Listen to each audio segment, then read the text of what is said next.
Bienvenidos a esta edición de Cuadriga, esta vez con Argentina en el foco. En las elecciones primarias del domingo, el peronista Alberto Fernández se impuso con una amplia ventaja ante el presidente Mauricio Macri.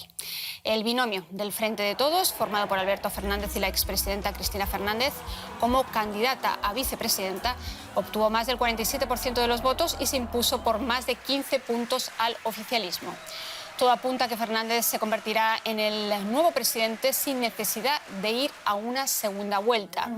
Esta sorpresiva debacle electoral del presidente Macri hizo temblar a los mercados. El peso experimentó una devaluación récord y los bonos y las acciones se derrumbaron. Macri, que en un primer momento culpabilizó a la oposición del nerviosismo de los mercados, se disculpó después y anunció medidas económicas para descargar a la clase media argentina. Argentina, la suerte está echada, es nuestro tema de discusión hoy en Cuadriga y nos acompañan los siguientes invitados que paso a presentarles. Ezequiel Vistoletti es profesor de Política Internacional de la Universidad Alice Salomón en Berlín y experto en política social en América Latina. Cree que la elección de Alberto Fernández representa el primer paso para que Argentina abandone el atolladero. El camino hacia la recuperación, sin embargo, parece plagado de dificultades y desafíos. Miguel Ant es activista político del grupo kirchnerista Unidad Ciudadana, capítulo Alemania. Colabora con el diario América 21. Opina que Alberto Fernández y Cristina Fernández de Kirchner ya colaboraron una vez para levantar el país después del naufragio causado por el gobierno de la Rúa y la Alianza. Tengo confianza en que volverán a lograrlo esta vez. Y Peter Alberto Behrens es consultor político entre América Latina y Europa. Trabajó para el programa de Medios y Democracia de la Fundación Política Konrad Adenauer en Buenos Aires. Según él, no hay que olvidar que la gestión de Cristina como presidente no tuvo aciertos. Su éxito económico se debió a un viento de cola absolutamente excepcional, tanto en lo económico como en lo político. Pues bienvenidos a los tres, muchas gracias por estar hoy aquí en Cuadriga y ya saben, a ustedes les doy también la bienvenida y saben que nos pueden escribir a nuestro correo electrónico cuadriga@dw.com o a través de las redes sociales durante y después del programa. Pues eso es, bienvenidos y sorpresiva el resultado del domingo para los tres. Le pregunto al recién llegado a la ronda, un neófito en Cuadriga, ¿en qué medida se equivocaron las encuestas como para darle 15 puntos de ventaja cuando hablaban incluso de márgenes ajustados? Creo que hay varios aspectos. Obviamente, para empezar, las primarias nunca son las elecciones generales y obviamente eso siempre implica un grado de incertidumbre que es muy difícil de predecir. Por lo que escucho de los primeros análisis políticos por parte, digamos, del oficialismo, es que el gobierno no tuvo en cuenta tres aspectos.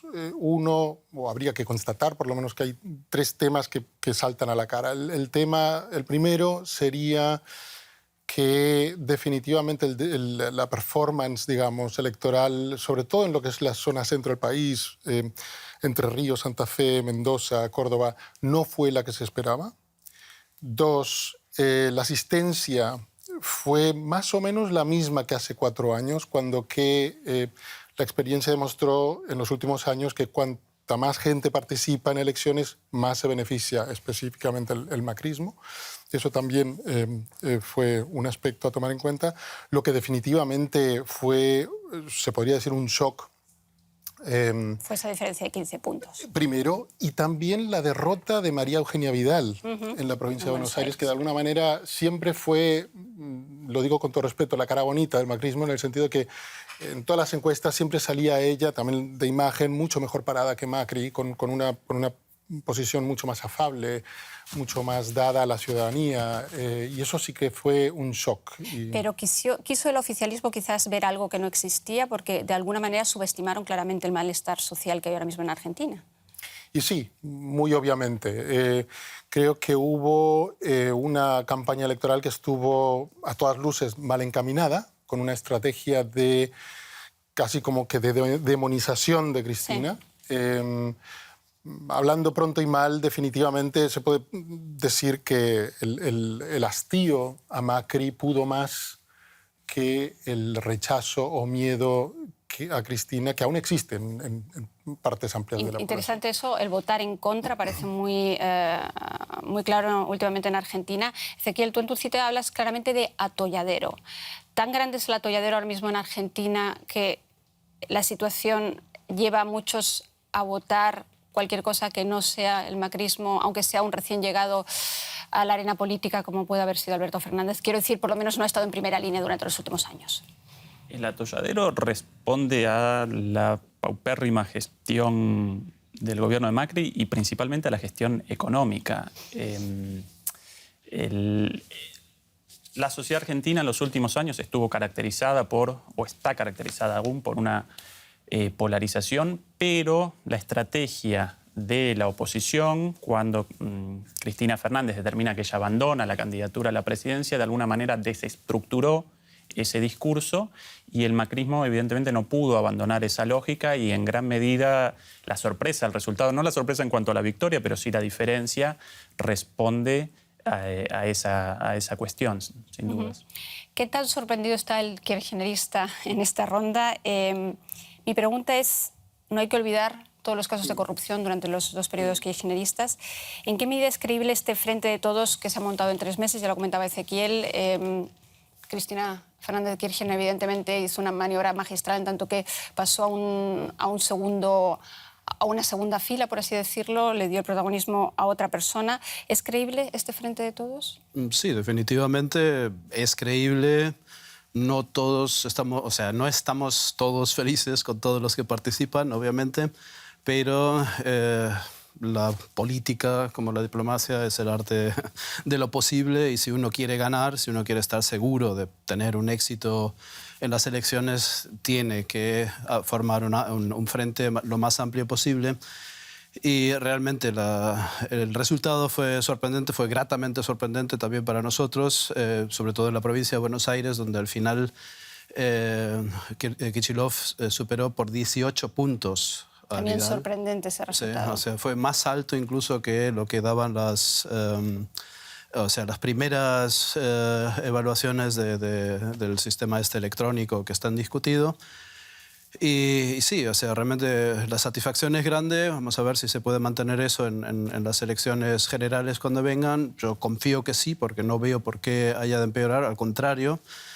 La pregunta es realmente con la espiral que se está comenzando a formar en lo económico, si este gobierno llega hasta octubre.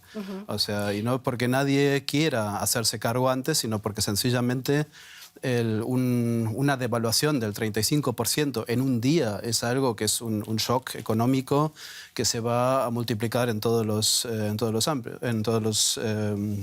aspectos de la economía, ¿no? Pues vamos a desentrañar cómo va a ser esa transición y también viendo un poco lo que ocurrió este pasado domingo, porque la fórmula de los últimos 4 años en Argentina ha respondido a dictados neoliberales, una fórmula aplaudida por el Fondo Monetario y por muchos expertos, pero los argentinos, que son quienes al final sufren la inflación y los recortes, se han cansado de esperar y no parecen confiar más en el equipo de Cambiemos.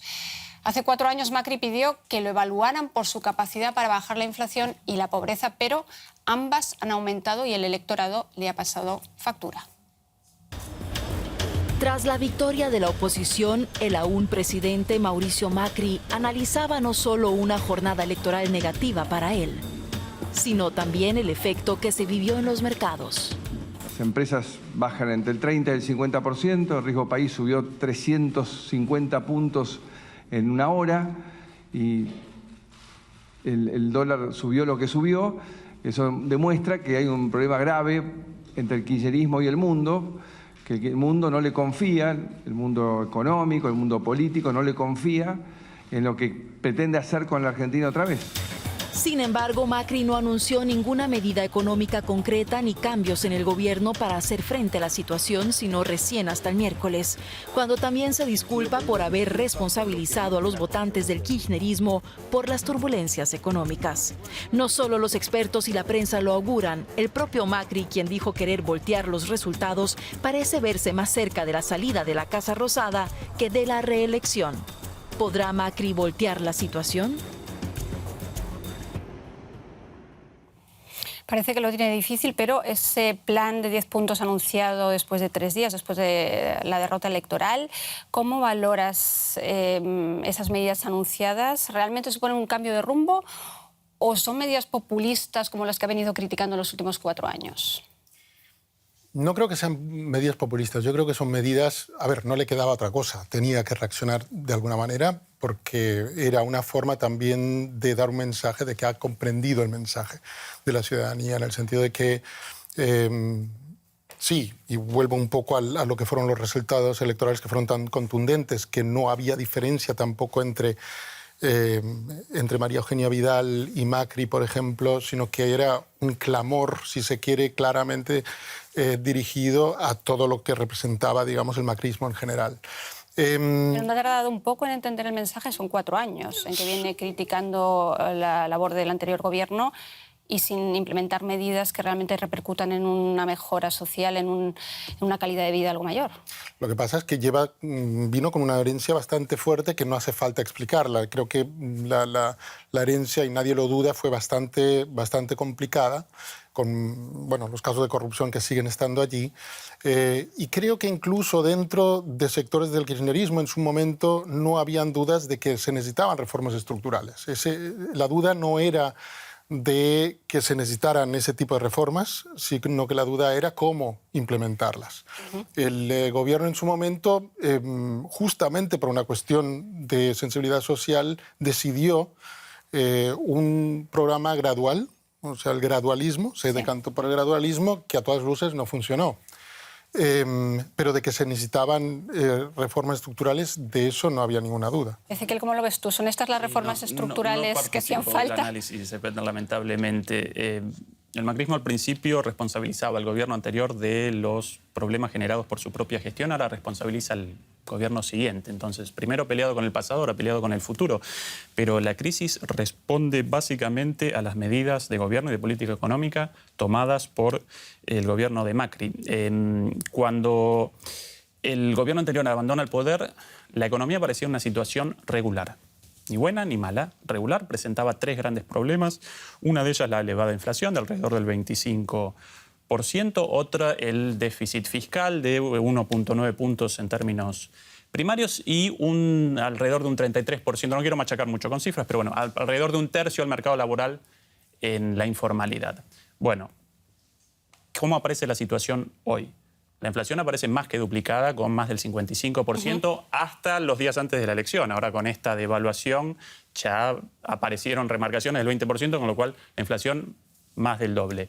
El déficit fiscal, el primario, aparece al mismo nivel, pero el déficit total, el déficit incluyendo los aranceles, el déficit financiero, aparece más que duplicado, más del 6% o casi el 6% del PBI, dada la enorme deuda contraída por el macrismo, y el mercado laboral presenta una informalidad aún mayor. Además de todo esto, generó un problema adicional, esto sí, responsabilidad total y absoluta de Macri, con un endeudamiento terrible, 200.000 millones de dólares de deuda tomados en 3 años y medio. En los primeros años, cuando solicitaba las deudas del mercado internacional, Argentina aparecía como el principal tomador de deuda en el mundo, por encima de China, de Estados Unidos, de Arabia Saudita, una locura. Y después, cuando los mercados determinaron que no podían realizar un préstamo más, porque Argentina aparecían problemas para el repago, entonces llamó al FMI como ayuda, solicitó el auxilio del FMI, y el FMI desembolsó un préstamo de 57.000 millones de dólares, el préstamo más grande en la historia, no solamente de la Argentina, sino del FMI en la historia. Con lo cual, esto representa la responsabilidad única y exclusiva de Macri y sus malas De todas maneras, muchos expertos consideran que no podía hacer, en muchas de las medidas, hubiera sido un gobierno kirchnerista o no, las hubiera tenido que tomar también. Mi pregunta es, ¿las reformas anunciadas esta semana son reformas estructurales que pueden ayudar a paliar la situación ahora mismo en Argentina? No, yo creo que es maquillaje, pero me gustaría seguir con este hilo. O sea, comparto en gran medida la posición de Ezequiel, y me parece que lo de hablar de un gradualismo cuando ha habido una devaluación acumulada del 600% y las tarifas energéticas han aumentado más del 2.000 al 2.500 según qué rubro, hablar del 2.500%, entre el 2.000 y 2.500%, hablar de gradualismo es una mala ironía. O sea, la gente antes vivía, en los últimos años del kirchnerismo, se vivía bien en la Argentina. La gente iba de vacaciones, tenía trabajo. Hay un índice que a mí me gusta siempre sacar a colación, que es el de la venta, por ejemplo, de automóviles, ¿no? La Argentina es uno de los, creo que son 11 países en el mundo que fabrican automóviles. En los años 90, con Menem, que había una como fase de una cierta estabilidad económica, artificial o no, se puede discutir sobre ello, se vendían en la Argentina entre 400, 500, el año que más se vendieron creo que fueron 600.000 autos, ¿no?, en la Argentina. En el 2013 se patentaron en la Argentina 950.000 automóviles, de los cuales la mayor parte, unos 800.000, fueron construidos en el país. En el 2018 fueron menos de 400.000 y en el 2019 la producción ha caído otra vez a la mitad. Eso quiere decir que durante el kirchnerismo la gente tenía dinero para comprarse un auto, para comprarse motocicletas, para poner aire acondicionados, para vivir, para viajar, para irse de vacaciones. No, es que usted antes... No fueron expulsados del poder, sino que realmente hubo un cambio de poder. Sí, o sea, tampoco, hubo un cambio de poder y uno puede discutir sobre eso. Pero yo me niego a aceptar frases como que estábamos todos de acuerdo que hacían falta reformas. Obviamente hay cosas que hay que ir cambiando, la política... Hay que reaccionar frente a determinadas situaciones. No podemos olvidar que también a la Argentina llegó el efecto de la crisis de 2009. Eso es algo que la Argentina siempre... Nada. Lo capearon perfectamente. Bueno, lo capearon muy bien. Lo que no fue es que tuvimos a China y Chávez. Chávez, una situación geopolítica en América Latina absolutamente excepcional, que estaban todos los gobiernos alineados a la izquierda, y teníamos China que compraba toda la materia prima que podía haber. De allí sale la plata, de allí salen los subsidios, obviamente. O sea, muy fácil poder estar repartiendo plata cuando vienen las commodities a ese nivel. Eso pasó en Brasil, eso pasó en Bolivia, pasó en todos los países tal llamados. Y es un capitalismo rentista, no es socialismo. Hace 2 días leí que acaban de celebrar, 2018 creo, la cosecha más grande de la historia argentina. Y no le sirve absolutamente a nada a este gobierno. ¿Por qué? Porque bajó enormemente las retenciones y porque eliminó la obligación de liquidar el resultado de las exportaciones en el país.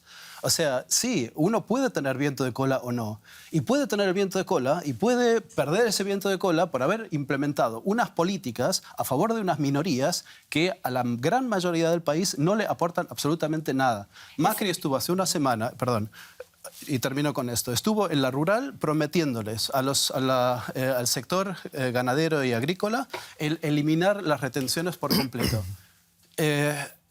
Algo que no llevaría a ninguna parte. Un segundo. Ezequiel, ya que retrocedemos en el tiempo. En mi opinión, la derrota de Scioli en 2015 respondió mucho más a cuestiones políticas que económicas. Sin dudas, la economía en ese momento presentaba tensiones y dificultades, pero aparecía en una situación inmejorablemente mejor que la situación actual. Y de hecho, la muy inteligente campaña de Macri en ese momento realizaba la siguiente promesa: voy a mantener lo bueno y voy a cambiar lo malo. Una vez en el gobierno protagonizó un giro copernicano de 180 grados.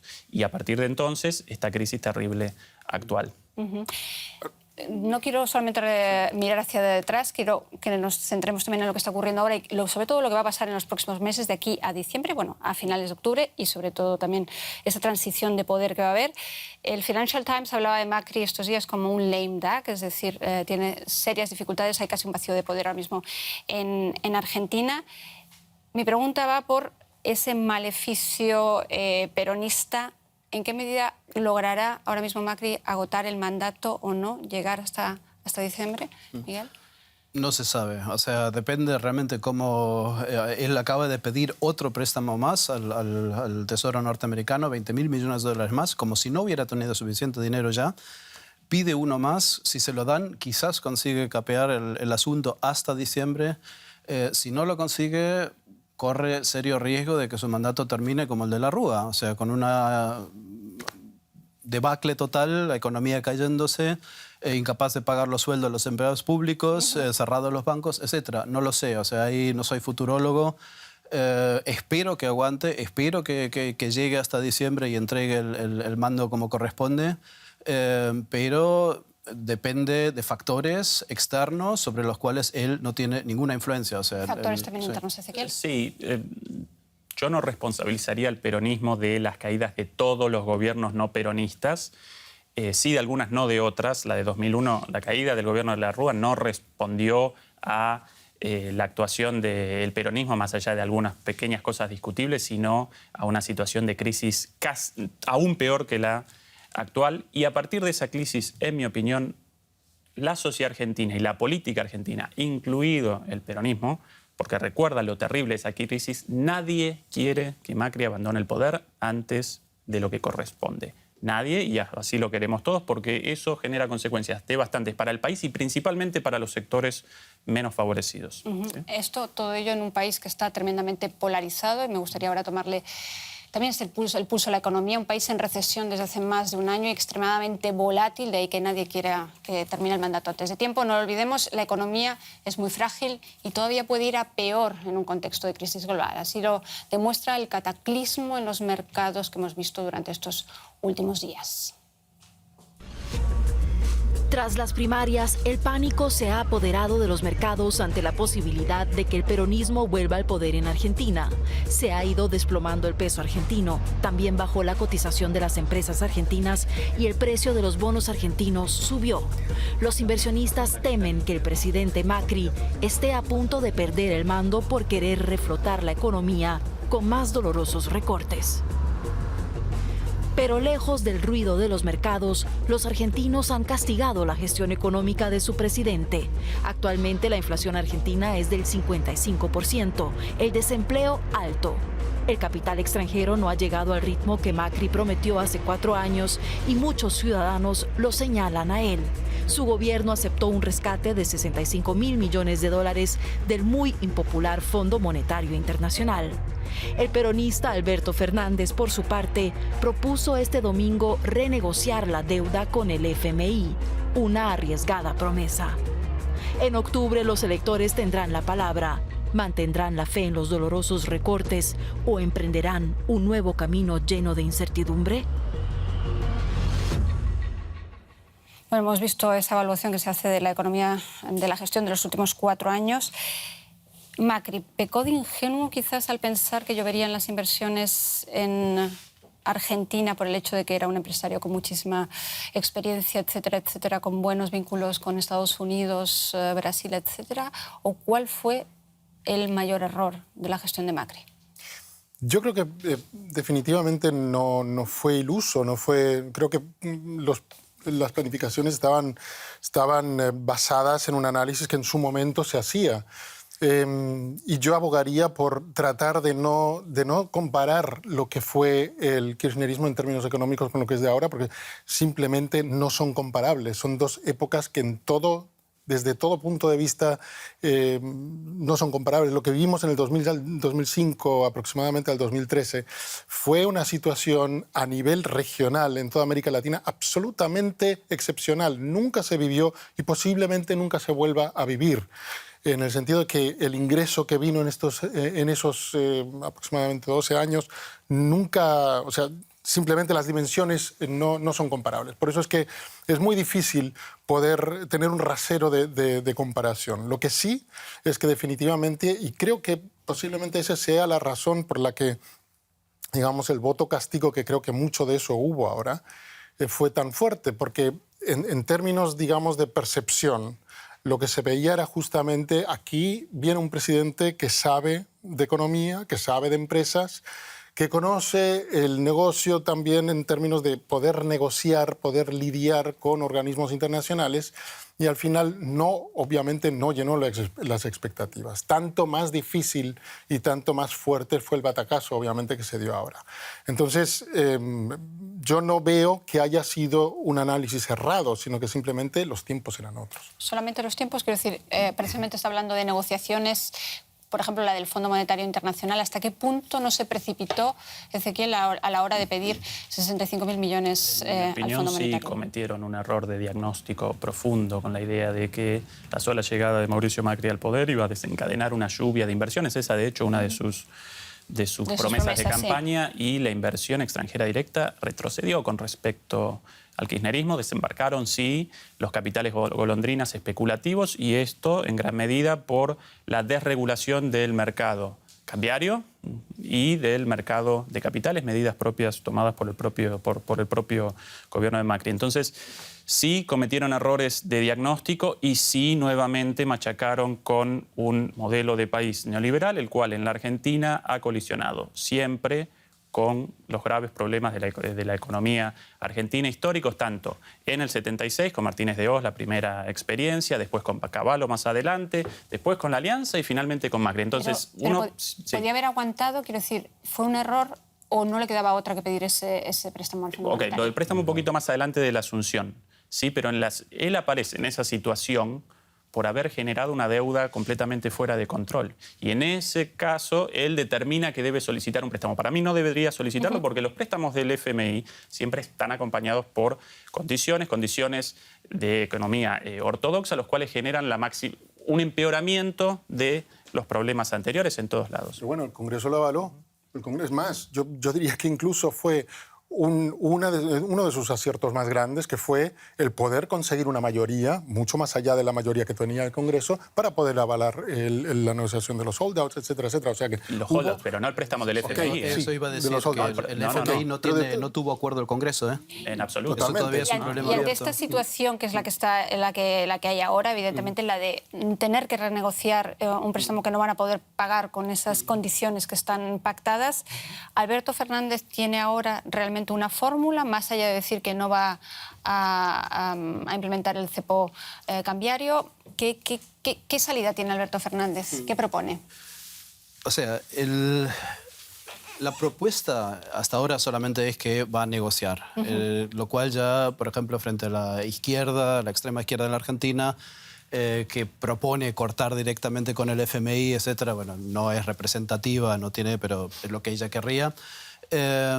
Alberto Fernández es un político realista y propone renegociar, hablar con el FMI, como ya se hizo en su momento en el 2006, creo que fue Negociaciones. o sea, el pago a las deudas entonces que habían quedado de la Alianza.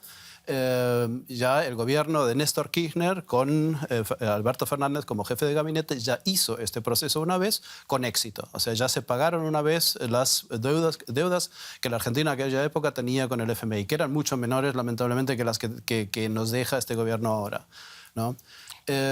O sea, no es que venga desde el vacío y diga voy a hacer algo, sino que ya tiene una experiencia concreta en un problema muy similar. Sí, pero ¿no? la situación ahora, como bien dices, es muy complicada. Es más grave, Peter, sí. ¿cómo lo ves tú? Porque dice Alberto Fernández que no habrá default, pero al mismo tiempo que no quiere dilapidar las reservas nacionales. ¿Cómo lo va a hacer?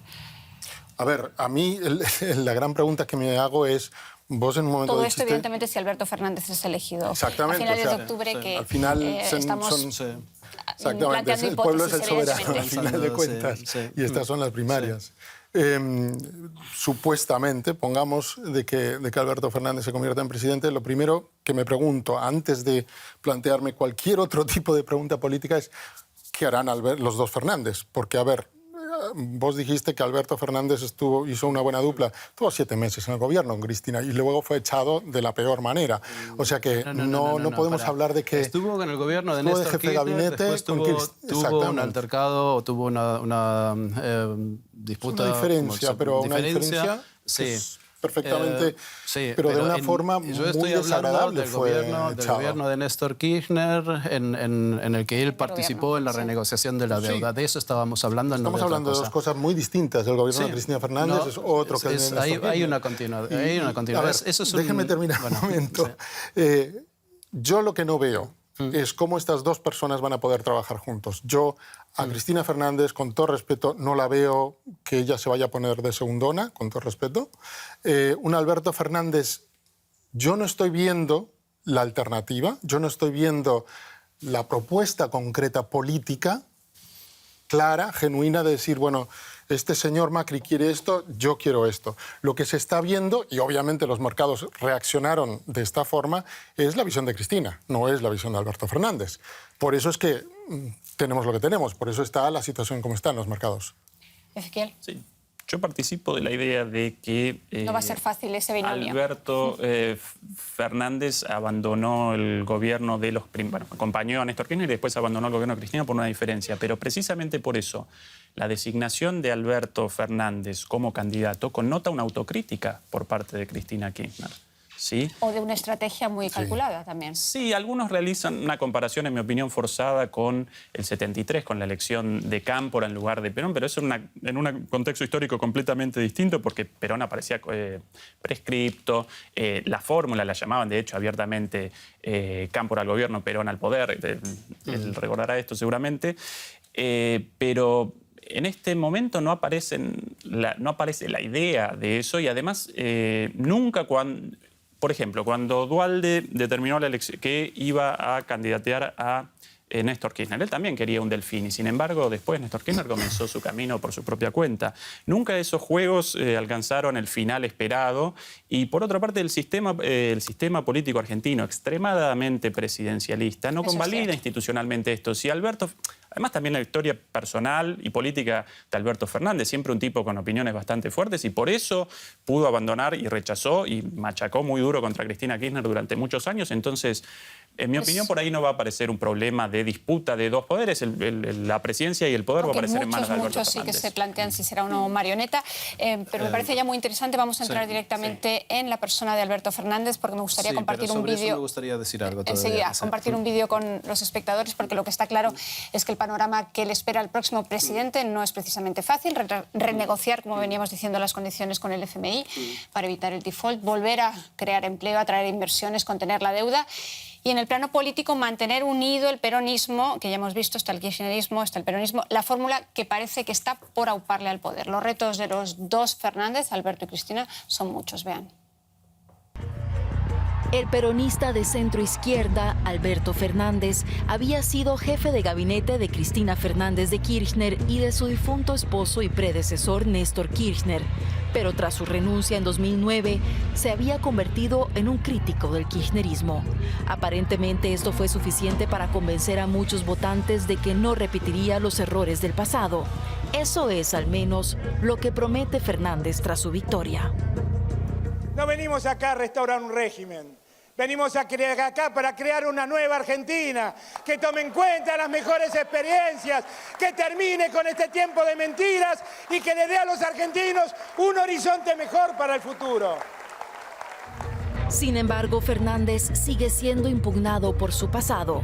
¿Será capaz de contener el rechazo hacia el kirchnerismo y ganarse un voto de confianza?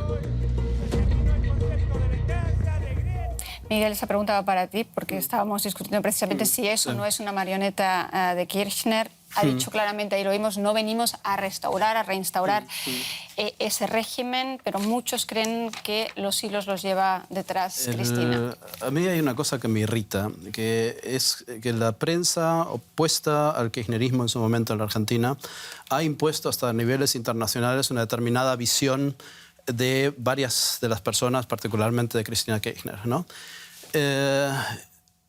O sea, la ponen como si fuera la reina roja de Alicia en el País de las Maravillas.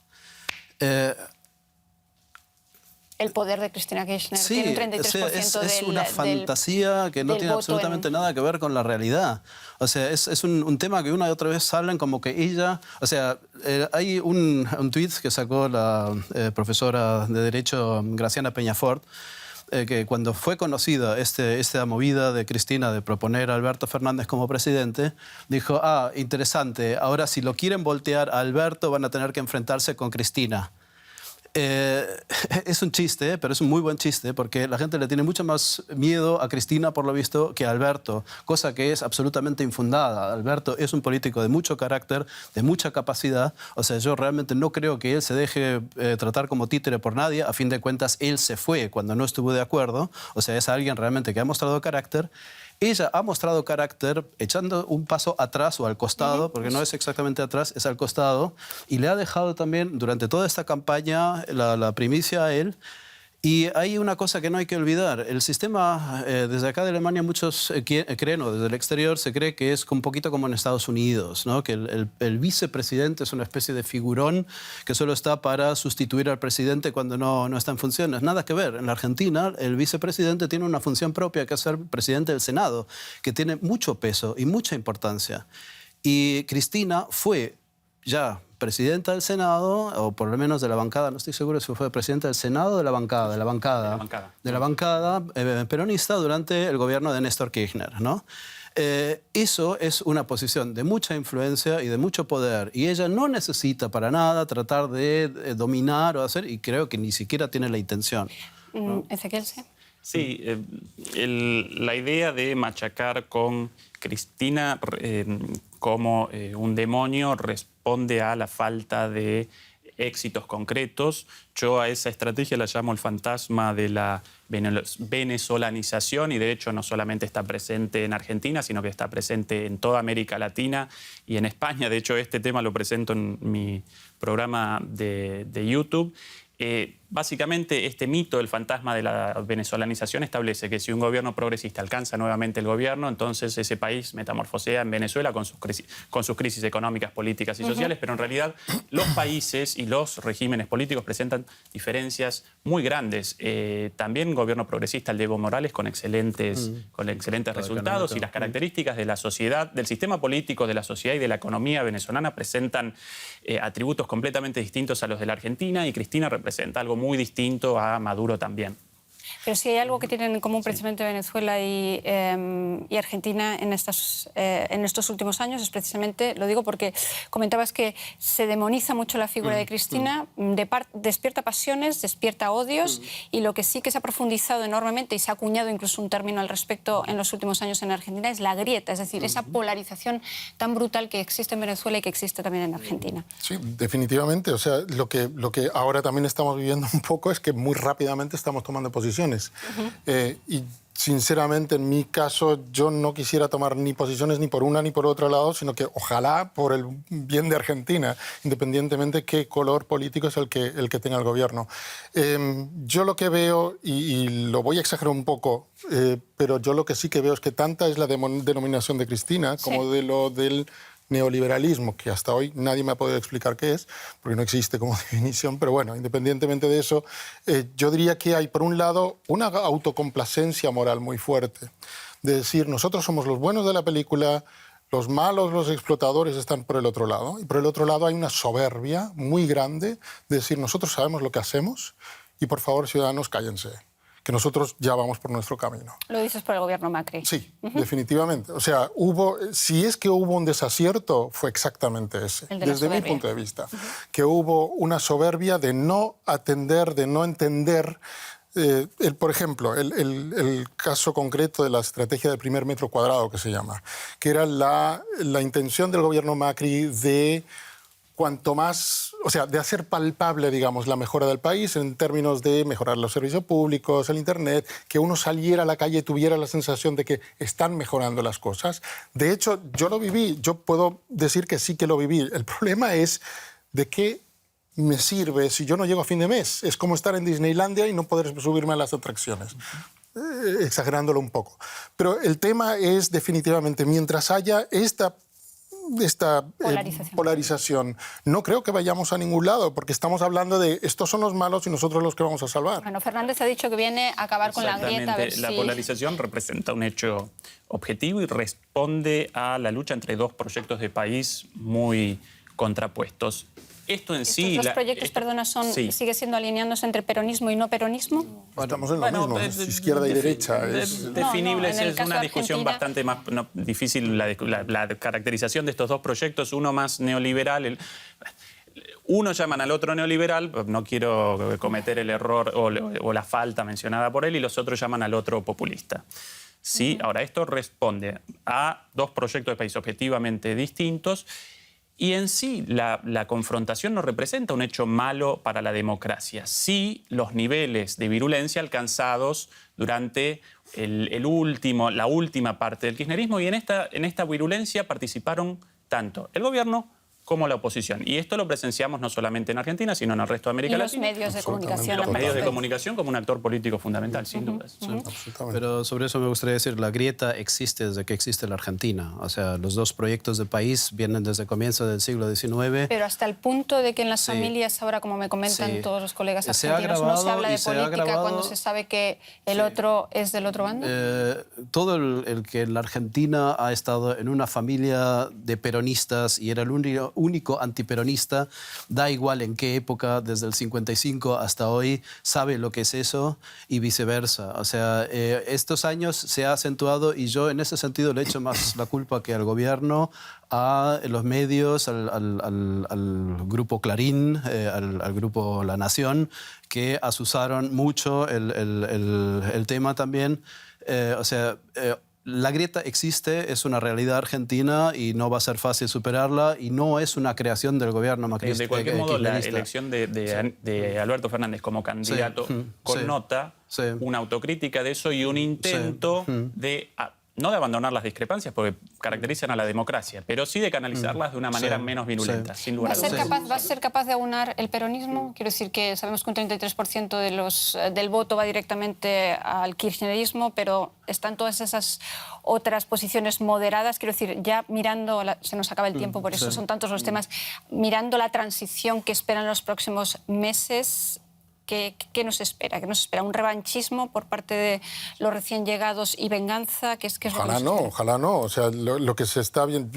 Por ahí mi esperanza tiene más que ver con eso. Esperanza, o lo que voy a decir tiene más que ver con esperanza que con realidades. Pero el hecho de que ahora parece que Macri está buscando el diálogo con Alberto Fernández me da cierta esperanza. Si eso tiene solidez o no, ya lo veremos. Pero ojalá, mientras más hablen conjuntamente, mejor. Porque realmente se presentan desafíos fuertes. Yo no vaticino un ministerio de la venganza, como lo llamaba el gobierno, usando este fantasma. Entonces, ¿cómo hacer una transición constructiva, digamos, que es lo que necesitan los argentinos y de tal manera? Bueno, a partir del diálogo y de la contraposición de intereses de manera democrática y no virulenta, sin dudas. Sí, yo quiero recordar simplemente que en el Frente de Todos hay radicales, hay gente de izquierda, o sea, ahí realmente es un frente mucho más amplio que el peronismo. El reducirlo al peronismo es un error. Y hay peronistas que están afuera del Frente de Todos, o sea, sigue habiéndolos. Urtubey y Labaña son una decisión del peronismo. Vamos a ver también el papel que juega Labaña en todo esto. Desgraciadamente se nos ha acabado el tiempo. Muchísimas gracias a los tres y muchísimas gracias a ustedes por estar ahí. Ya saben, estamos en las redes sociales y nos vemos la semana próxima. Hasta entonces.